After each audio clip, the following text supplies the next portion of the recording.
Hello all and welcome, and I am the MGTOW philosopher. And in this video, I'd like to talk about why you ladies out there can't get a man, and why we don't need you anymore. Now first off, let's talk about men, and what you don't understand about us. You see, we men are self-sufficient. We were made that way via evolution. You see, the man, he would go out for days, sometimes even weeks on end, foraging for food, seeking better hunting grounds, or looking for a new home. He had to be as self-reliant as possible if he wanted to survive. Now, women, on the other hand, they stayed behind in the cave and later on in the hut, taking care of the kids. Now, why wasn't it the other way around? Because the realities of biology required her to stay at home and look after the kids. What are those realities, you might ask? Well, one of those realities is the fact that she makes the breast milk. Another is the fact that evolution didn't give her a man's strength, stamina, and critical thinking skills. Hence, women didn't evolve to be as self-sufficient as men. They didn't need to be. This is simple biology and just plain common sense. However, common sense is not so common anymore, it seems. So these simple facts don't register with most of today's women. That because of how self-reliant we men really are, and how much better we are at accumulating resources than women, that we really don't need women anymore. That's right, ladies. We don't need you. Shall I say it again so you hear me clearly? Okay, we don't need you. Now, of course, we like women. We like what they have to offer us, but we in no way need it to be happy or to survive. Some men think they do because they've never attempted anything else, but in truth, they do not. And yes, sex with a woman is nice, but when women say they need a man like a fish needs a bicycle, they're really stating what is true about men, not women. Men need a woman like a fish needs a bicycle. Let's look at this a little more closely, shall we? Men are strong. We have stamina and a lot more of it than women. If we didn't, we wouldn't have been able to chase down animals who had greater speed than us two-legged folks. We could run for 15, 20 miles or more until the animal dropped dead, either from its wounds or from physical exhaustion. Women have some of this from the genes they've inherited from men, but it nowhere near a man's capacity in most cases.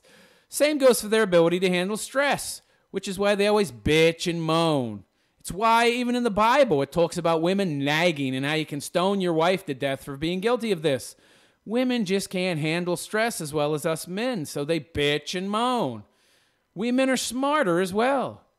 Studies done on adults, not on kids like that crap bell curve study, do not show any clustering of men at high and low ends, with the average man being around the same intelligence as the average woman. No. Men on average are more intelligent by 4 to 5 IQ points. That extra intelligence means we are more able to accumulate resources. Our greater levels of aggression mean that we go after what we want with more tenacity. Our ability to compete with other men being one of those skills that we've developed over time to compete for resources, something we're especially good at, competition, something women suck at, by the way, in terms of actually producing. That's yet another trait that makes us survivors and far more self-sufficient than women. You see, women, they're not as good at competing with men. They're not good at all when it comes to competing with men, or other women for that matter, in terms of accumulating resources. Now, they are good at competing with other women to get men, but that's about it. That's part of why women want things equalized so much in their favor, which isn't equality at all. Because in truth, they can't compete on a level playing field, so they have to handicap everyone else who has more ability and drive than they do so that they themselves can advance. Otherwise, they would never make it anywhere in a man's world. No way. Next, let's talk about the lone wolf. There's a reason why this term exists and why it's used explicitly for men.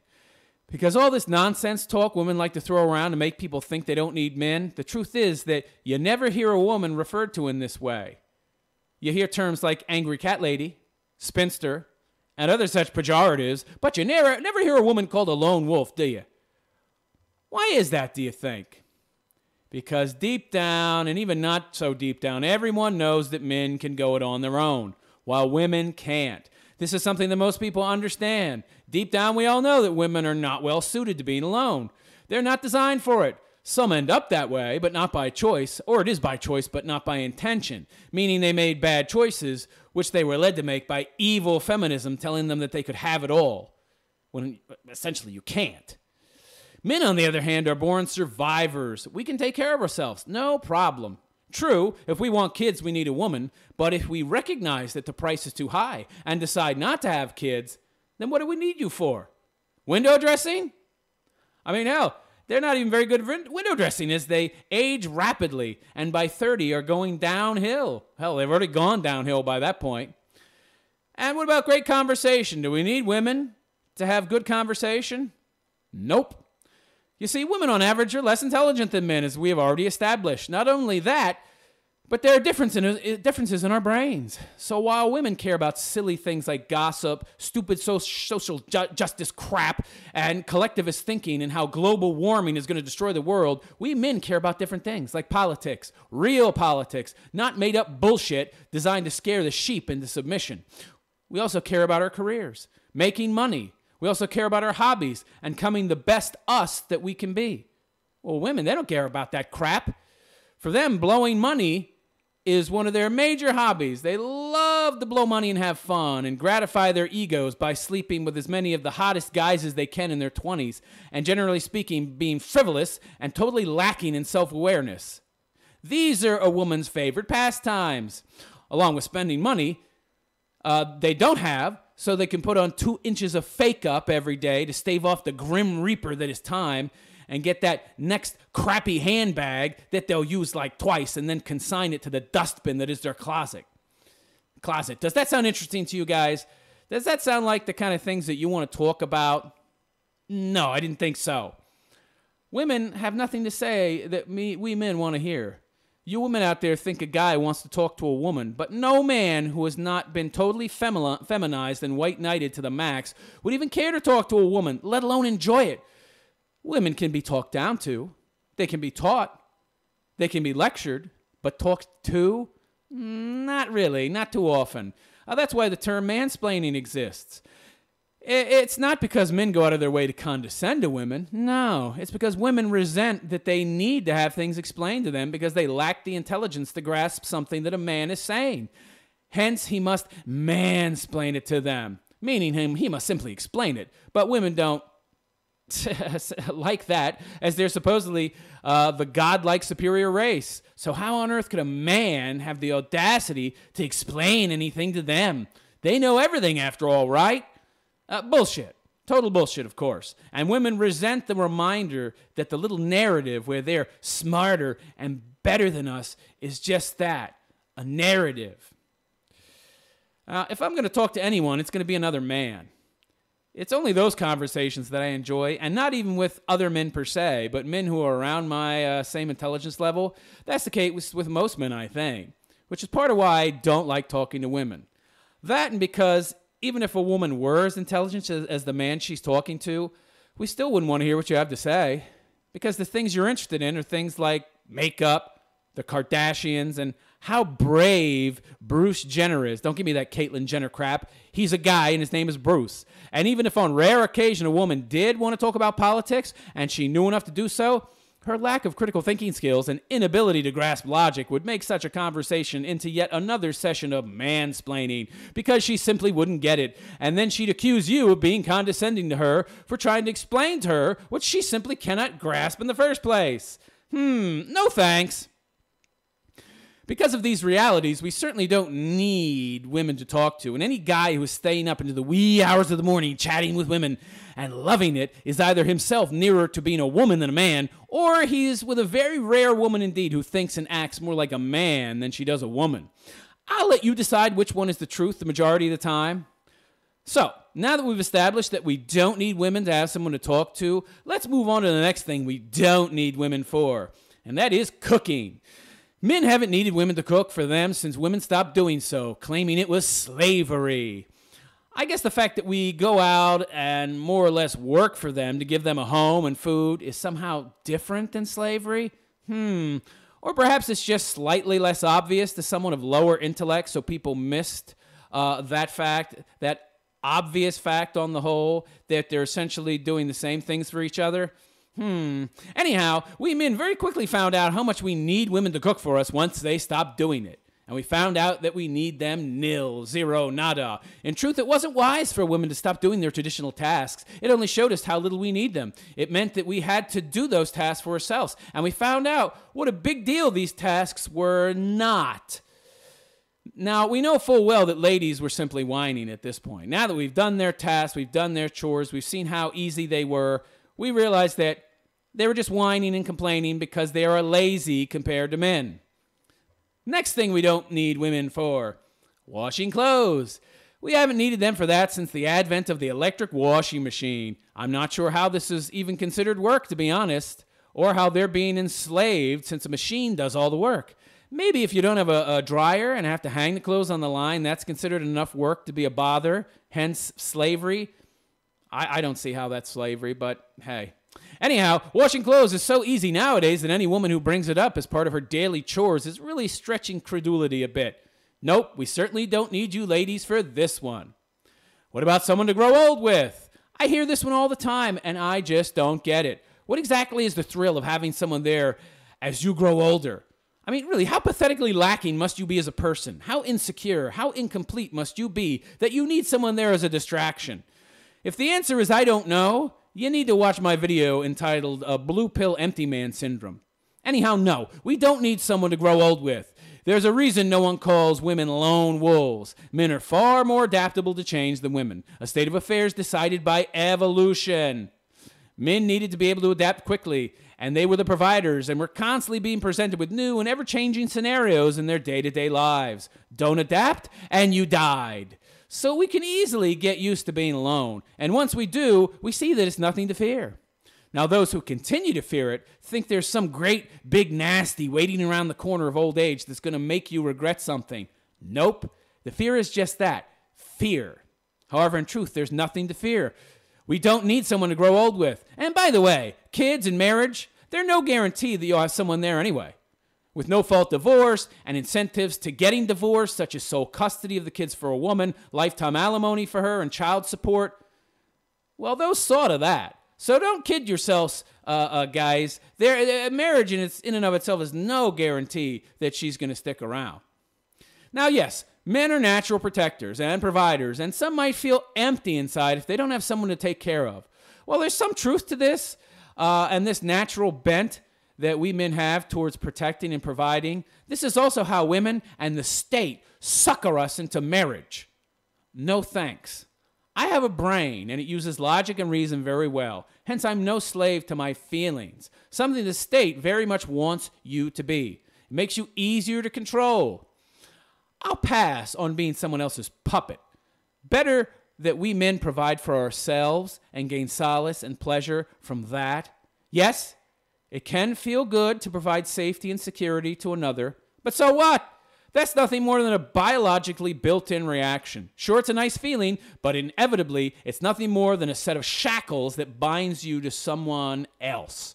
Someone who will, in all likelihood, take advantage of you as they don't have your best interest at heart. Even worse, they're empowered by the state to use this protective impulse on your part to sucker you out of your shit, and then incentivized by the state to leave you, that being women, and suck you completely dry. Women are incentivized by the state, and they try to incentivize you using your own protective impulses. The possible good feelings you might get as a protector, they're not worth the huge risks. Not even close. The same goes for kids. Want to be a daddy? You better get over that right quick, because to do so incurs a huge amount of risk. Whether you marry a woman or not, having kids with any woman means that you won't get them, meaning the kids, you won't get them, should the marriage not last. And if it is your first marriage, well, the odds are 93.4% that it won't make it past the 10-year mark. Or perhaps you're not aware of the fact that the average length of marriage in the USA is 8.7 years. You want kids and you live in America? Good luck. You might want them, but you won't get them. And once you get divorced, and the odds say you will, she'll get the kids, and you'll be paying alimony and child support, further draining you financially as well as emotionally. Sound good? I don't think it does. Now, I know that many men want to have kids. Women in the state will use that. And they do use that to sucker you into a bad business deal. Don't be suckered, men. Live for yourselves. There are many things you may and likely will have to give up compared to men of, say, 50, 60 years ago. That's just reality. Deny it at your own risk. Things change. Times change. And the man who can't adapt and change with them goes the way of the dodo, or at the very least ends up feeling unfulfilled, unhappy, and very broke. Hence the high suicide rate for men, something that is helped along by the very unfair system we live in that favors women and makes men's lives hell. You may want kids, but if you want to be happy and don't want to be tethered to some woman for the rest of your life, both emotionally and financially, it just ain't worth the risk. There are also other options for men, such as adoption or surrogacy. However, you need to be careful about the surrogacy option, as there's a window that exists after the child's birth that allows the mother to change her mind if she so chooses, and they often do. Now, the length of that window varies from state to state. However, once the baby is born, she can say, nope, I'm keeping it. And at that point, not only are you not getting the kid, but you're also on the hook for all the money you spent on the woman's medical fees and whatever else you provided for her up until that point. That's right. And if she changes her mind, she is in no way required to pay you back. Hence, she profits either way. That's right. Now, anyone out there, if you're still not clued into how biased the system is after hearing that, listen to this. Once the lady has the kid, not only can she change her mind, but she can also sue you for child support, even though she signed a contract to give you the kid. Yes, the system is most definitely against men and doesn't want us to escape the plantation and live for ourselves or pass on our freedom-loving, individualistic natures to our kids. Nope. If you're still not convinced that the system is biased against men, gentlemen, you never will be after hearing that. So forget about having kids if you're smart. At least until those artificial wombs become a reality, and even then, that option will cost so much that only the most wealthy of men will be able to afford it, at least for a while. I mean, hell, I doubt the cost of having kids via artificial womb will ever be affordable anytime soon, at least, as the state will regulate the hell out of it to make it so costly that it won't be an option for most men. You gotta love social engineering, how the global elites think they know what is best for you and how to live your life for you. Yeah. Anyhow, if you don't want to have kids, if you choose not to have kids, the need for a woman falls completely away. Once you let go of that attachment, that idea in your head, that having this, having that will make you happy instead of finding happiness in the moment, you'll look at women quite a bit differently. You'll see how they're nothing more than inferior versions of men who are easily replaced with your fellow men or by nothing but yourself. At that point, you'll wonder why you ever thought you needed them to begin with. I mean, really, what else is there? You don't need them to cook for you. There's takeout. And the fact that cooking for a man doesn't require much skill is we're simple in our needs. That means they're not needed for this task whatsoever. Not that many women these days can cook anyway. Most women can't cook as well as men. Conversation? Talk to a man. You'll get more out of it. Companionship? Someone to grow with? Have some good friends and you're set. If you still feel like you need companionship, you can always get a dog, but it isn't really a requirement, as those damn things have a lot of needs and in my view are a real pain in the butt. But to each his own. Housework? They don't do it anymore. And we all know that there's so little involved in the doing of actual housework by decades of doing it ourselves that we know we don't need women for that. And kids? No. Kids are something they will use to destroy you the moment they get tired of you. And if you ever want to leave, but they don't, it's something they can use to make you stay and remain miserable. No, thank you. I simply don't need kids. Pass. And finally, sex. The last thing on the list in my mind. A man needs a woman for sex like a fish needs a bicycle. There's plenty of alternatives in this regard, such as porn, toys, and sex dolls, which are becoming ever cheaper. Nah, no thank you. In my mind, women are obsolete in this regard. Also, if you as a MGTOW guy want to continue to have sex with women, go ahead. Most act like men anyway and have no problem sleeping around. So you don't need to buy the cow to get the milk. It's very easy these days to sleep around and sleep with women. There's no difficulty to it. You can get the milk for free. Don't need to buy the cow. So no, The price for any of these things, except for sex, of course, which you can get for free since women have become like men, is simply too high to pay. The white picket fence life, it doesn't exist. And if it ever did, it's not coming back. Women have strayed, they've simply strayed too far from the plantation. They've strayed so far that men don't even want them to come back anymore, as more and more of us are starting to see how good life is without them. Don't let silly propaganda posters and memes showing miserable guys sitting alone and then family guys not alone and they're with their family and they're all happy. Don't let those fool you. The pictures should be reversed, as they're nothing more than propaganda designed to shame you into accepting a bad business deal. Essentially, those types of messages are lies, something that is almost guaranteed when you're dealing with the state. Guys, listen close.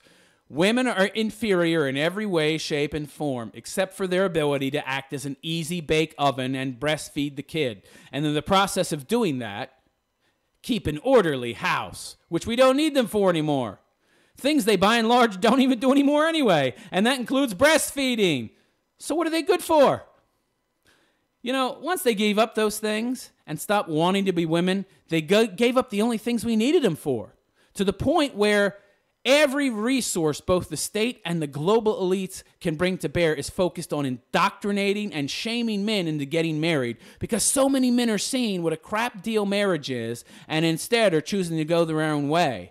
This is reflected in the fact that while the number of marriages has remained about the same for the past 50, 60 years, in that same period of time, the population has doubled, meaning that the number of marriages should have doubled as well, but they didn't. Think about that. Less and less men are getting married, way, way less. MGTOW is winning. It is winning without many a man even knowing what MGTOW is. It's winning even though most men and most people don't know what MGTOW is to begin with. We just need to keep on spreading the word and making sure that more and more men know the truth about female nature and what it really means to go your own way.